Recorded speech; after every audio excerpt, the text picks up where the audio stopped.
La battaglia contro il coronavirus non è ancora vinta, ma la luce si vede ormai ed è il momento di pensare al rilancio in grande stile della sanità pubblica del Veneto. Un piano nel quale Rovigo e il Polesine non reciteranno un ruolo marginale, tutt'altro. Rovigo non è la Cenerentola del Veneto e proprio qui ci saranno investimenti molto importanti, ha infatti ribadito il presidente della regione Luca Zaia a Rovigo, all'ospedale Santa Maria della Misericordia, per inaugurare due importanti dispositivi che sanciscono appunto l'avvio di questo percorso di rinascita, rinnovamento, implementazione delle dotazioni e delle risorse della sanità pubblica. L'acceleratore lineare per il reparto di radiologia e sala operatoria ibrida. Strutture all'avanguardia e a loro volta un'avanguardia di quanto arriverà nel prossimo futuro. L'acceleratore è un dispositivo avanzatissimo per la lotta ai tumori tramite radioterapia, associata o meno ad altri trattamenti, come quello chemioterapico e quello chirurgico. Il dispositivo produce raggi concentrati con precisione assoluta e ha sensori in grado di settarsi sulle oscillazioni prodotte da respiro mantenendo agganciato il proprio obiettivo. La sala ibrida, invece, è una sala per la chirurgia vascolare che associa a un letto operatorio mobile un angiografo di ultima generazione, permettendo quindi di operare in modo microinvasivo con la massima precisione. Una mattinata in Polesine per il governatore, al fianco del direttore generale dell'US 5 Polesana, Patrizia Simeonato, alla quale spetta il ruolo chiave di chiudere la pagina Covid e avviare quella del rilancio, che passerà attraverso miglioramenti e ammodernamenti degli ospedali, ma anche attraverso un massiccio piano di assunzioni.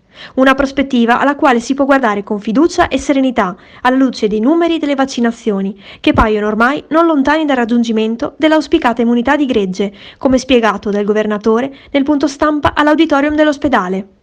Si diceva, Rovigo è dimenticata, Rovigo non funziona, siamo la periferia dell'impero, ma vi assicuro che se vedeste la lista degli investimenti che stiamo facendo, vi rendereste conto di come il Polesine sia nettamente sopra la media di quanto stiamo facendo in giro per il Veneto.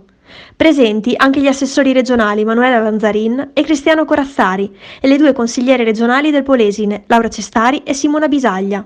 Il tutto attendendo una data fondamentale, quella di giovedì, quando verrà presentato il piano di sanità pubblica.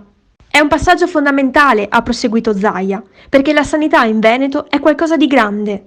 Parliamo di 68 ospedali, eroghiamo 80 milioni di prestazioni all'anno, accogliamo 2 milioni di persone all'anno nei pronto soccorsi, con 54.000 dipendenti e 3.500 medici di base.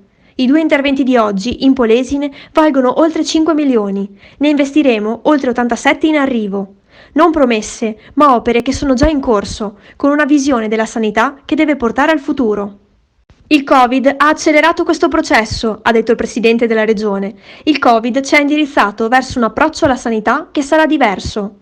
Non possiamo pensare a una sanità senza medici, senza infermieri, senza osse e senza personale, ma cambieranno profondamente gli strumenti, perché l'evoluzione delle nuove tecnologie è costante e ha ricevuto un nuovo impulso. L'orientamento della sanità veneta sarà quello di ridurre i tempi di ospedalizzazione. Può apparire un controsenso, ha detto il presidente della regione. In tanti pensano ancora che un ospedale possente sia un ospedale con tanti posti letto, mentre un ospedale del futuro è un ospedale senza letto, ma con cure estremamente performanti. Un passaggio sui vaccini, poi. Abbiamo vaccinato il 97% di chi ha più di 80 anni, il 90,7% di chi ha oltre 70 anni, l'84% di chi ha oltre 60 anni. Vi ricordo che l'immunità di gregge è tra il 65 e il 70%, il 71,4% di chi ha oltre 50 anni.